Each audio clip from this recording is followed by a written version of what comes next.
Hello friends, Mandar here. I'm back with another video. Today by popular demand, I'm going to talk about the EAGLE Act of 2021, which has to do with employment-based immigration. And it has been brought forward by Zoe Lofgren in the last couple of days.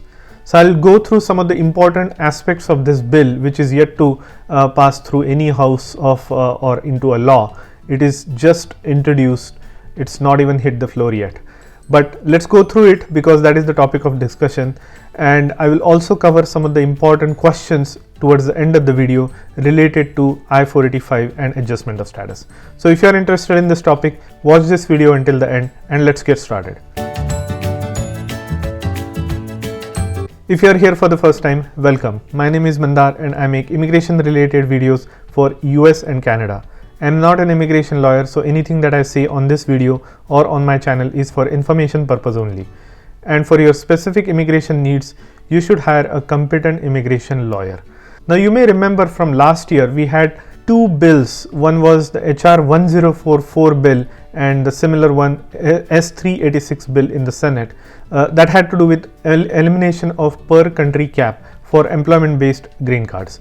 There was a lot of chatter around that and a lot of action in the last couple of months in November and December, but that did not turn into the law. Although the HR 1044 was passed in the House, Senate did not go anywhere with the S386 bill, which was the similar version. And even if it did, it had to go back because Senate changed it so much that it had to go back to Congress. But that did not obviously happen. Now this bill has to do with removing the per country cap. Now what the new administration has done, and specifically Ms. Zoe Lofgren from California, and she comes from the exact specific area where we have a lot of tech industries from San Jose area. Obviously I don't need to mention why she is so pro for this particular bill. A lot of tech companies are looking for a lot of technical talent from these backlog countries to fill their key positions in their company so that they can progress their business forward, and they cannot do that if there are country caps and things like that implemented and they cannot get the green card soon enough for their employees. So Ms. Lofgren has introduced this new bill which is called Equal Access to Green Cards for Legal Employment Act of 2021. We are going to go into some major sections of it, but the main aspect of this bill is to remove the per country cap that is put in place by the Congress as per the laws that were created in 90s. So this, according to this law, no country can get green cards over 7% of the total number of visas available. Say for instance, there are 140,000 visas available for employment based green cards for a particular year. No more than 7% of that 140,000 can go to a particular country. Now if there are leftover visas from the non-backlog countries, they can spill over to the backlog countries such as India and China, who are the main beneficiaries. Now what happens is these backlog countries are way oversubscribed. The wait time for Indian citizens is more than a decade for EB2 and EB3 for their green card or for that priority date to become current. Another problem with the current law is the visa numbers are also used up by the dependents. So say for instance you are a family of 4 and one is the primary applicants. The total number of visas used by the family is going to be 4 individual visas instead of 1 for the primary applicant. So these are the things that contribute towards backlog growing longer and longer every year. So now this bill tries to eliminate one aspect of it, tries to cut the per country cap, and there are certain other provisions that will ensure that the people who are not backlogged also have certain visas secured every year. So now let's look at actual wordings from this bill. Now mind you, this bill has not come on the floor yet. It was just introduced few days back on June 1st. So now the process is really very long. As you know, it has to go through committees and subcommittees. It has to go through the lower house of the Congress, which is the House. It has to pass there. Then it has to go to the Senate. Senate may revise it. It may put additional clauses to it. And if that happens, even if Senate approves it, it has to go back to House for ratification. So it has a long waist. Last time it passed in House with an ample majority, but there was a lot of support to that. This time this bill only has a handful of lawmakers supporting it at the moment. I hear it's only about 10 lawmakers.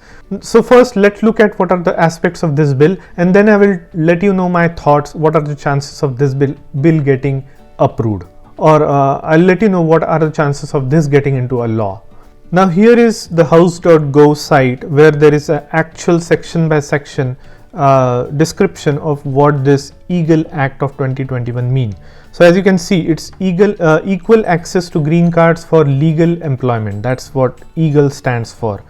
A short title we can see there, and here are a couple of things that I want to just go through. First is eliminate the per country limitation on employment based immigrant visas, and it raises from 7% to 15% for family based immigrants. So what it says is remove the per country cap of 7% altogether for employment based visas, but keep the cap of 15% for family based categories. So that's what it says. Second point is restores 1000 employment based visas per fiscal year that have been set aside for applicants under Chinese Student Protection Act of 1992. So this was removed at some point. Now they are looking at restoring this Chinese Act. The third one is establishes an effective date of the first day of the second fiscal year after the date of enactment. So what it means is if it is enacted this year, the bill becomes into a law, it will not take effect until the next year, which starts from October of 2022. So even if it gets ratified into a bill this year, it will not take into effect until October of 22. And it also provides a 9-year transition period for elimination of per country limit for employment based EB2 and EB3 categories. So basically it says that reserve visas for countries other than 2 countries with highest demand. So basically India and China, who are the backlog countries, they are saying reserve certain percentage of the total number of visas for first year, second year and so on. So for the first year they are saying 30% of such visas should be reserved for non-backlogged.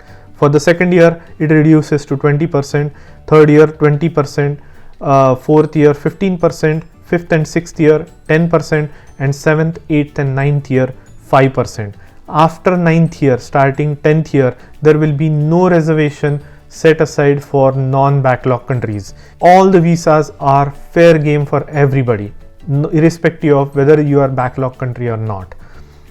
Now it also goes on to say reserved visas for new arrivals. So there is going to be an additional 5.75 of such visas for individuals from countries other than China and India to be allocated in the following order of priorities. Derivatives or who are accompanying or following to join principal in the United States. New principal arrivals who have not lived or worked in the United States in the 4 years preceding the filing of immigrant petition, and other new arrivals. So there are some visa numbers set aside for those. Then there is reserved visas for shortage occupations, 4,400 visas available for EB3, and then some additional parameters. So we can go into the numbers game later on. At this point of time, what I want to say is this bill is really in very early stages. I will make a detailed video if it has any chance of going any forward. So if it starts to get into the House floor or the Senate floor, I'll go into each aspect of this bill. But at this point of time, I want to let you know, don't set your expectations too high. This is very early stage. This is like nth number of version of this kind of bill to remove the per country cap that we have seen in the last 10 to 15 years. So this is yet another version of this bill. Now what is different this time is both in the House and in the Senate, we have slight lead for Democrats. So if Democrats really want to push this through, they have means to do so. But regardless, there will need to be bipartisan support, which means support from Republican for this bill to pass. So it's in very early stages. It has less than 15 or about 10 congressmen supporting this bill at this point of time. They have very long ways to go. Now there are also some provisions for H1B, say for instance LCA assessment, advertisement for the position do not state that the position is only for H1B. So currently, if you look at the job posting, it clearly says that this has to be for an H1B candidate. Now they want to remove that. They want to make it anonymous. The job is a job. It's posted everywhere. H1B, non-H1B, whoever can apply for it, and they can select H1B candidate if they are eligible. And then there is also another aspect to this, which is also going to be contentious, where employers who have more than 50% of the employees on H1B or L1B will not be eligible for this single employer use purpose. So all these consultants who have lot of Indian citizens as their employers, they may find this not so favorable for their business. So there might be some pushback from certain set of employers. So my take on this EGAL Act is that this is very early stage. It has very less support. It has some components that are favorable, but other components that are not favorable for certain sector of employers. So there will be some pushback both in House and in Senate for this bill. But I would like to raise the stakes on this bill. I will give it more than 25 to 30% chance of progressing at this point of time. Now I will change my opinion if this goes through House, or if this bill is approved by the House, and if it goes to Senate, it has very high chance of success in the Senate as well. If that happens, the chances of this bill getting passed will be more than 50 to 60%. But at this point of time, I would say about 25 to 30% chance of anything happening with this bill. I see a lot of people doing only 10 to 15% chance of this bill getting ratified. I say it is higher because there has been some momentum in the past for this bill. It was successful in the House. Another go around of the similar kind of bill. So this time around, it might have a little bit higher chance to get into a bill. So we'll see what happens with this bill. Now I keep getting the same question again and again, that my priority date is current and I'm already in the adjustment of status. How long will it take? It's taking anywhere between 8 to 10 months currently to actually get you a green card. Now they have, as I mentioned in my previous videos, they have been speeding up the process. They have been waiving the biometric requirements and also the final interview requirements. But regardless of that, the other steps in the process still remain the same, which is the background check and things like that. With the processing volume and with the volume of applications that are in USCIS right now, they are doing their best, and they have to go through 262,000 visas for this fiscal year. I don't think they are anywhere close to it. So lot number of visas from this year might go waste. So but that said, that doesn't impact your timeline. You should still get your green card at the end of 8 to 10 months if the visa interview is waived. Now the second question is, if the number of visas from this year are unused, what happens to them? Nothing happens to them. Basically your file still remains in the pool.